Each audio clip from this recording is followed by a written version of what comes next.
According to Dr. Bill Warner, Islam always inspires fear in the hearts of Westerners. How North Africa changed from being a Christian to a Muslim.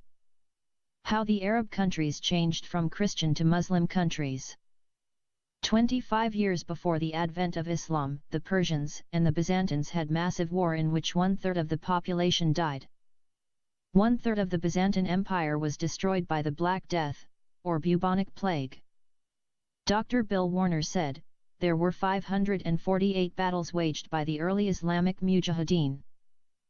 According to Dr. Bill Warner, the classical Western civilization did not collapse because of the invasions of the Germanic tribes, but it had been destroyed by the Islamic invasions. Muhammad sent fighters to all Arab tribes to offer them Islam. If they refused to accept the offer of Islam, they were summarily annihilated. Muhammad sent his chief commander, Khalid ibn al-Walid, to the largest Arab tribe known as Jazima. Khalid destroyed the entire tribes because they rejected the offer of Islam and decided to fight.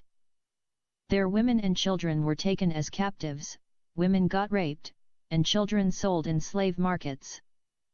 At the Battle of Qadisiyah, in July 636 AD, Khalid cut the head of the Persian commander and raped his wife on the ground. Her husband's blood was spilled. Khalid followed the example of his prophet Muhammad, who killed at the invasion of Khaybar, the Jewish leader, Rabia ibn Kinana, Kinana ibn Rabia, and took his wife, Safiyyah bint Huwai, and raped her on the same day he murdered her husband. During the Wars of Apostasy, Khalid killed an Arab leader, known as Malik ibn Nura, cooked and ate his head, and raped his wife at the same time. At the Battle of Ula, May 633 AD, in Iraq, Khalid and his troops continued to put the losers of the battle in bags and cut off their heads until the river ran red with their blood. The entire Persian army of 30,000 to 35,000 were slain by Muslims. Before the beginning of that bloody battle, Khalid had prayed to his Lucifer Allah, "O Lord, if you give us victory, I shall see that no enemy warrior is left alive until their river runs with their blood." The Battle of Ula is also known as the Battle of Blood River because the water of the river Euphrates became red of the blood of the many slain Persians. There is story narrated by Muslim historians which shows how cruel and evil Khalid was towards the infidels. In one battle against the pagan Arabs, Khalid with his sword dripping blood chased an Arab leader and tried to kill him. When the leader found himself being cornered and has no way of escape, he threw his sword and shouted loudly, "I bear witness there is no God but Allah and Muhammad his messenger." It means he pronounced the Shia Islamic creed, and declared himself Muslim. Even though, Khalid reached him and struck off his neck. When the news reached the ears of the Prophet Muhammad, he rebuked Khalid for killing a person who pronounced the Shia. Khalid said to Muhammad that the slain leader pronounced the Shia because he scared of death. The Prophet said to him, "Have you opened his heart and seen that he said it out of fear for his life?" In his book Al-Riyad al-Nadira, Al-Tabari mentioned that the Arab tribe of Banu Salim had reneged, apostatized from Islam, whereupon the Caliph Abu Bakr al-Sadiq sent them Khalid ibn al-Walid, who gathered their men inside animal sheds, then set them to fire. Dr. Bill Warner continued to say that the second Caliph Omar's troops invaded Levant and also Jerusalem, and those Jews and Christians who refused the compulsory offer of Islam were turned into tsimis, third-class citizens and semi-slaves. The tsimis are the Jews or Christians who agreed to pay the jaziyah in gold to Muslims. Majority of the Arab Christians could not afford to pay the heavy jaziyah and hence forcibly converted to Islam. During the so-called Golden Age of Islam, during the Abbasid dynasty, Muslims attacked the Sindh region in India and killed 26,000 Hindus in one single battle. Armenian nobles fled and took refuge in a church. The building was destroyed and all were burned inside. At Ephesus city, 7,000 Greek Christians were enslaved. All new churches were destroyed. In Egypt and Syria 30,000 churches were burned down and completely destroyed. In Thessalonica, 22,000 Greek Christians were enslaved. In Seville, thousands of Christians massacred. 6,000 Jews of Morocco killed. Hundreds of Jews in Córdoba killed. 4,000 Christians of Granada killed. Georgia and Armenia invaded.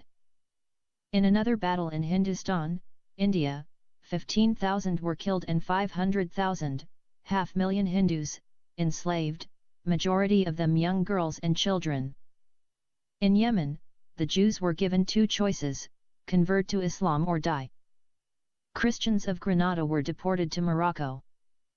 In India, many cities destroyed, Hindus were told to convert or die. Muslim commanders boasted among themselves about who would make the biggest and tallest hills of Hindu skulls. Some of them gained the titles of idol smashers. Thousands of Hindu girls were raped and untold numbers of children enslaved. In one town, 20,000 enslaved. Buddhist monks butchered, Buddhist nuns raped by Muslim mujahideen. Damascus and Safed were invaded and mass murdered Christians. In Marrakesh Jews were massacred and in Tabriz Jews were forcibly converted. Cairo riots led to churches being burned. The Mongol Muslim commander, Tamerlane, Timur the Lame, killed as many as 90,000 Hindus in one single day. No one in the entire human history was able to kill 90,000 people in one day except that ruthless Muslim commander, and perhaps second to him comes the atrocity of the nuclear weapon, known as the Little Boy, that was dropped on Hiroshima, Japan, and killed in one single day 70,000 people. Tamerlane gained the title, the most evil man ever lived. In another battle, Tamerlane massacred 30,000 surrendered Hindus in cold blood. He devastated 700 Hindu villages. Tamerlane also invaded Iraq and completely annihilated Nestorian and Jacobite Christians. Half of the population of Afghanistan were Christians, but Tamerlane made it completely Muslim. Another Muslim leader, called Tughlaq, took 180,000 Hindus as slaves. After 700 years of continuous attacks, Islam captured and destroyed Constantinople in 1453. The son of Tamerlane, Babur invaded India and destroyed thousands of Hindu temples and forced conversions. Muslim generals built 2 tall towers of human heads after their victories. Noble Hindu women committed mass suicides to avoid sexual slavery and rape. According to Dr. Bill Warner, the Jews of Persia, modern-day Iran, Iraq, and Afghanistan, and Yemen were forced to convert and followed by forced conversions of Greek Christians to Islam. In Persia also persecutions of Zoroastrians increased and those who survived the massacres fled to India. In India, 600,000 Hindus killed by Akbar, the greatest Muslim Mughal emperor. Jews of Jeddah expelled and Jews of Morocco massacred. Forced conversions of Jews in Iran. Zoroastrians were annihilated in Iran. Jews of Baghdad massacred. About 250,000 Armenian Christians were slaughtered in Turkey.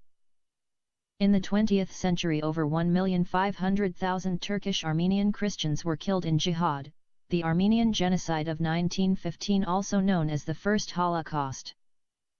In 15 years, the entire Persian Empire was defeated and converted to Islam. In 25 years Islam spread from China to Tunisia, in North Africa. Nevertheless, Islam could not destroy the entire Byzantine Empire. In short period, Islam took 2/3 of its lands, Levant, Egypt, North Africa, and Spain. No empire in human history lasted as long as Byzantine Empire. It lasted for 1,123 years. The Roman Empire lasted for 800 years, Ottoman Empire for 500 years, and the Chinese Manchu Empire for 300 years. The Emperor Justinian built the Dome of Hagia Sophia. The Byzantine Empire stretched from Serbia, Bulgaria, Morocco, Tunisia, Egypt, Israel, Palestine, Syria, and part of Italy, and had 1,000 cities. Unfortunately, the demise of this great empire was caused by the Fourth Crusade. In 1204, the Republic of Venice hired the Fourth Crusaders from French, German, and Italian contingents. Instead of liberating the Holy Land from Muslims, those crusaders invaded and sacked Constantinople. The Byzantines considered them to be brothers in the Christian faith, and hence they were not prepared for the attack. After invading and controlling Constantinople, the Crusaders continued to rob and steal the wealth of the empire. For 50 uninterrupted years, all the treasures and gold of the empire were carried away. Besides that, earthquakes and plagues weakened the empire. The city, Constantinople, recovered after 50 years, but the Byzantine Empire would never recover from the barbaric assault of the Fourth Crusade. In the year 1453, Sultan Muhammad II of the Ottoman Empire used cannons and destroyed the 3 walls of Constantinople. Those cannons were made by a Christian Westerner who sold himself to the Muslim Sultan Muhammad. That traitor approached first the Byzantine Emperor and offered his new weapons. When the Byzantine Emperor could not afford to give him what he wanted, he turned to the enemy and sold his deadly merchandise to them. The cannons allowed Ottomans to finally destroy the 3 walls of the strongly fortified city. When Sultan Muhammad II took the city, he gathered all the rich citizens and chopped off their heads and had their bodies thrown to the dogs.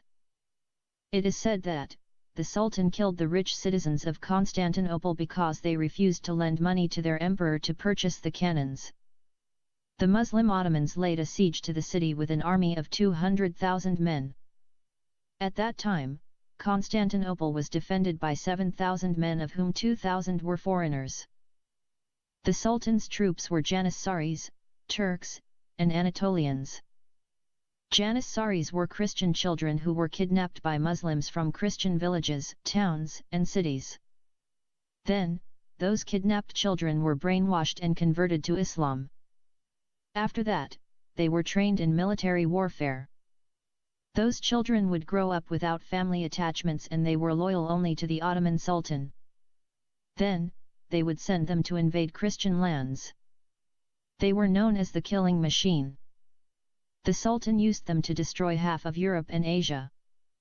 Through them, the Ottoman Empire captured all Arabia and North Africa.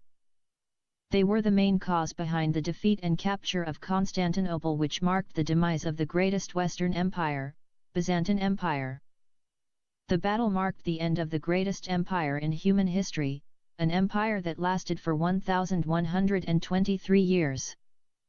The city's fall was a massive blow on Christendom. Pope Nicholas V immediately ordered counterattack, but his sudden death put an end to that plan. Many Greeks fled the city and migrated to other parts of Europe, in particular Italy. Their arrival in Western Europe ignited the Renaissance and the Reformation.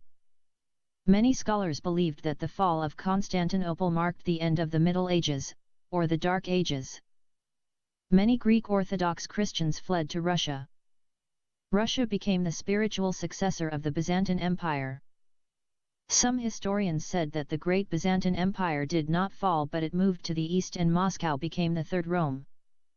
The year 410 was considered the year Rome first fell, when the barbarians invaded it. Historians believed that the Western Empire, the Roman Empire, did not fall until 476 after the barbarian leader, Odoacer, deposed the last emperor Romulus, and that marked the final fall of Rome. Odoacer established himself leader over Italy. The glory of Rome was ended when a pagan leader made himself a king in Rome. In fact, at that time only the western half of Rome fell. The Eastern Roman Empire, the Byzantine Empire, continued to exist in the area called Byzantium. The Crusades. Many secular writers try to find many reasons to blame the Church for sending the Crusaders to liberate the Holy Land from the Muslims. It is true that some of the Roman Catholic Crusaders committed hideous crimes against innocent people. They committed atrocities against their fellow Greek Orthodox Christians of Byzantine Empire. They also committed genocides against the Jews of Europe and those in the Holy City, Jerusalem. They also indiscriminately killed many innocent Muslim women, children, and elderly. In retrospect, the Crusaders' crimes were a far lesser evil in scale compared to the huge genocides and mass murders committed by Muslim mujahideen everywhere their feet took them. It is estimated that the Islamic conquests or invasions led to the death of 60 million Christian and 80 million Hindu. Some historians put the number of the Islamic deaths up to 272 million. In fact, some historians claimed that Muslims killed more Muslims than they killed non-Muslims.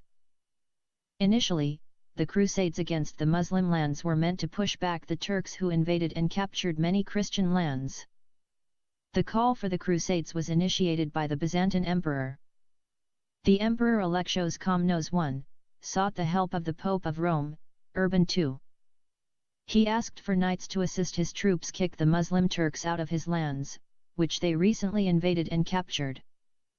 The Pope Urban II seized the opportunity and declared a universal holy war against the pagans, Muslims, who were living in the Holy Land. In one of his public sermons, he likened the holy city, Jerusalem, to a virgin bride that has been defiled by the unholy pagans, the Muslims. Instead of a few trained knights, 500,000 people responded to the call of the Pope and began their holy march towards Palestine. None of them were trained soldiers. As such, many were killed by the Turks as soon as they reached Anatolia. Some of them died of starvation and fatigue. Not a single one survived. The Roman Catholic Church immediately denounced them as the Peasants' Crusade and prepared the First Crusade, which was headed by the French nobles and their well-trained armies of knights. The Peasants' Crusade was led by a priest known as Peter the Hermit, who knew nothing about war, and none of his million followers knew how to fight. The majority of his army consisted of small children and women, and large number of them unarmed. They were pilgrims rather than soldiers. As soon as they arrived at Anatolia, the pilgrims were ambushed and cut to pieces in detail by the Turks, who were more disciplined, at the Battle of Civito.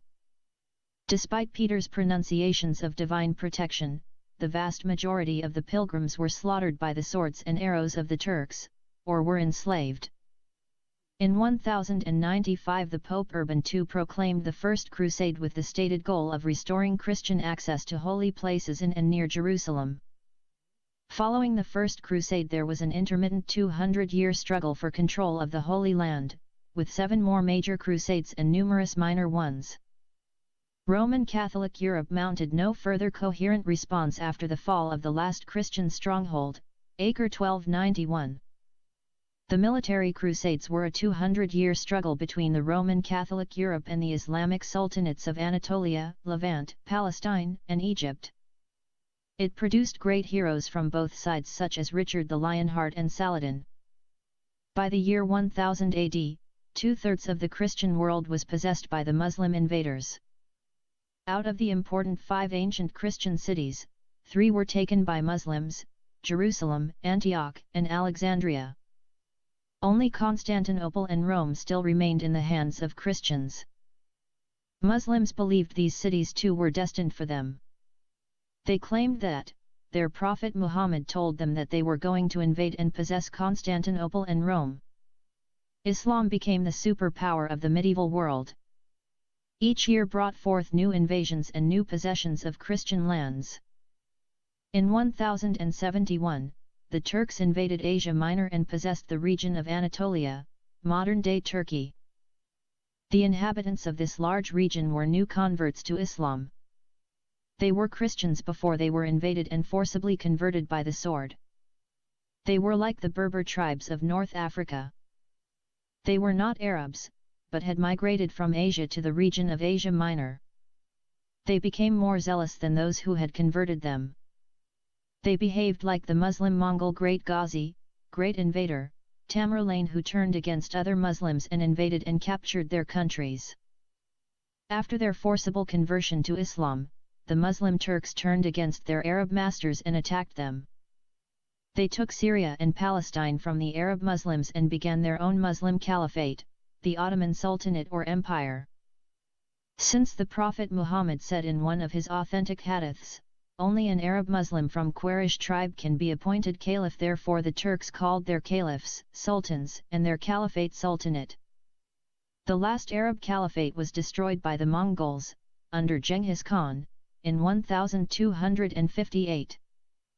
On February 13, 1258, Hulagu Khan, the main general commander of Genghis Khan's troops, invaded Baghdad and assassinated the last Abbasid caliph, Al-Mustasim Billah, and ended that 500-year-old caliphate. Nevertheless, the Mongols picked up the virus, and soon they too would be converted to Islam and would wreak havoc of unceasing Islamic invasions and convert millions to Islam in Asia and East Europe and Russia. Those invasions were done by Tamerlane, the most evil man ever lived. We see the same pattern with the Berbers, Turks, and Mongols, all forcibly converted to Islam, contaminated to a greater degree, spreading their increasingly virulent contagion. Tamerlane was a Mongol warrior who was Turkishist and a convert to Islam. He claimed direct descent from Genghis Khan. The name Tamerlane is an English corruption to his real name Timur the Lame. He was known as Timur the Lame because when he was a young boy he stole a sheep and got shot with a bow by a shepherd, and that rendered him lame the rest of his life. Tamerlane means Timur the Lame. At first, Tamerlane called himself the Sword of Islam. According to Islamic tradition, the honorable title of the Sword of Islam was bestowed by the Prophet Muhammad on his military genius, Khalid ibn al-Walid. Tariq ibn Ziyad was nicknamed Khalid ibn al-Walid of the Berber tribes. After conquering many lands in Asia and Europe, Tamerlane, Timur the Lame, decided to declare himself the new Muslim caliph, but was told by Muslim scholars that he couldn't be a caliph, because he wasn't an Arab. In fact, not every Muslim Arab can be a caliph unless he was from the tribe of the Prophet Muhammad. According to Muhammad, his caliph, successor, must be a Muslim man, an Arab man, and a direct descendant of the Prophet's tribe of the Quraysh. Since the last Abbasid caliph was captured and put in a sack and trodden underfoot and brutally killed by Hulagu, Genghis Khan's chief commander, no Muslim man has ever claimed to be a caliph except the contemporary Muslim terrorist leader, Abu Bakr Hussein al-Qurayshi al-Hashimi al-Baghdadi, the leader of today's ISIS, the Islamic State or Caliphate. For 756 years no one has claimed that honorific except this terrible leader of the most evil terrorist group ever produced by the religion of peace. Accordingly, young Muslim men and women migrate from all over the world to Turkey, Syria, and Iraq to join the army of the newly resurrected Islamic Caliphate. Al-Baghdadi claimed to be legally caliph, 100% Qurayshi man.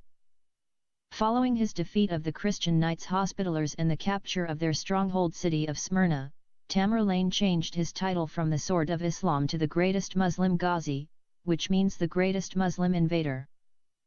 He established a Muslim empire that extended from Turkey, Syria, Iraq, Iran, Central Asia, Kazakhstan, Afghanistan, Armenia, Azerbaijan, Georgia, Turkmenistan, Uzbekistan, Kyrgyzstan, Pakistan, until Kashgar in China. It reached up to Moscow in Russia and Delhi in India. He made his capital in an oasis in the desert in a city known as Samarkand, today the capital of Uzbekistan. His Islamic invasions had caused the deaths of 20 million people. After their victory in the Battle of Manzikert in 1071, the Seljuk Turks defeated the Byzantine army and captured Anatolia and Armenia. In 1453, the Ottoman Turks invaded and destroyed Constantinople and ended the Byzantine Empire. Islamic invasions of Europe were halted at the gates of Vienna in 1683. September 11, 1683, was the day when an alliance of Christian armies led by Jan III Sobieski, the King of Poland, arrived at the gates of Vienna, and changed the victory of Muslim Mujahideen into crashing defeat. For that reason, Osama bin Laden chose September 11 to carry his cowardly attacks on the Twin Towers at New York. He wanted to tell the Christian world that Islam still determined in conquering the Western world and changing it into a Muslim world. Many Westerners are ignorant of their past history and hence believe that Islam is a peaceful religion which spread through mere preaching. George Santayana said, "Those who cannot remember the past are condemned to repeat it." It seems only President Donald Trump has learned and remembered his past. Majority of people in America and around the world are against his travel ban of refugees, and 7 majority Muslims countries: Iran, Iraq, Syria, Yemen, Libya, Sudan, and Somalia. Today, in Western schools and universities, Christianity is presented to the students as bloody religion that caused the death of millions and for long time blocked scientific discoveries and progress. On the contrary, the Muslim mores of Spain are taught to students as more knowledgeable and advanced in science, art, medicine, and philosophy than the medieval Christianity which behind the Dark Ages of Europe. Before the Battle of Vienna, the Muslim Mujahideen, the Ottoman Turks, overrun Greece, Bulgaria, Romania, and Serbia. They turned Protestant Hungary into a compliant vassal and made war repeatedly on Austria and the Polish-Lithuanian Commonwealth. The Ottomans set their eyes on Vienna, since the fall of the city would open the way into the heart of Austria and southern Germany. Their final target was Rome, the capital of Christendom. They knew if they capture Rome, the second capital of the Western world, then Christianity is doomed. They had failed to take the city, Vienna, in the siege of 1529. Under the leadership of the Grand Vizier, Pasha Karim Mustafa, and with their Tatar and Malaysian allies, they made their preparations and fought their way towards the capital, overrunning Austrian towns and villages.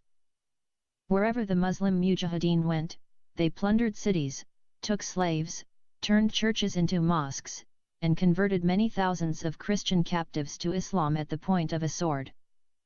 In 1683, the combined armies of the Ottoman Empire, large and well-equipped forces, laid siege on Vienna.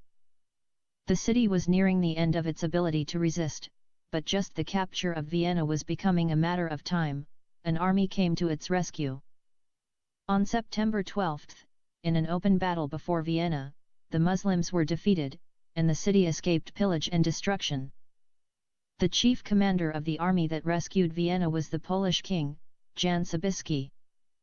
His decisive victory is like that of Charles Martel's victory at the Battle of Tours, Poitiers, in 732 AD, which stopped the advance of Muslim Mujahideen in Western Europe. Likewise, the Polish king, Jan Sobieski, saved Christianity and Western civilization. But, Muslims never give up until today. In the past they failed to defeat Christendom, but today they are invading the Western world through mass immigrations, influx of illegal immigrants, and multiplying from within through polygamies and lack of birth controls. Muslims in Europe have created no-go areas in many major European cities that are off-limits for non-Muslims. Writing about those no-go zones cities in Europe, Soer Kern states, many of the no-go zones function as microstates governed by Islamic Sharia law. Host country authorities effectively have lost control in these areas and in many instances are unable to provide even basic public aid such as police, firefighting and ambulance services. The no-go areas are the byproduct of decades of multicultural policies that have encouraged Muslim immigrants to create parallel societies and remain segregated rather than become integrated into their European host nations. In Britain, for example, a Muslim group called Muslims Against the Crusades has launched a campaign to turn 12 British cities, including what it calls Londonistan, into independent Islamic states. The so-called Islamic Emirates would function as autonomous enclaves ruled by Islamic Sharia law and operate entirely outside British jurisprudence. In the Tower Hamlets area of East London, also known as the Islamic Republic of Tower Hamlets, for example, extremist Muslim preachers, called the Tower Hamlets Taliban, regularly issue death threats to women who refuse to wear Islamic veils. Neighborhood streets have been plastered with posters declaring, "You are entering a Sharia-controlled zone, Islamic rules enforced." And street advertising deemed offensive to Muslims is regularly vandalized or blacked out with spray paint. Muslim immigrants are taking control of other parts of France too.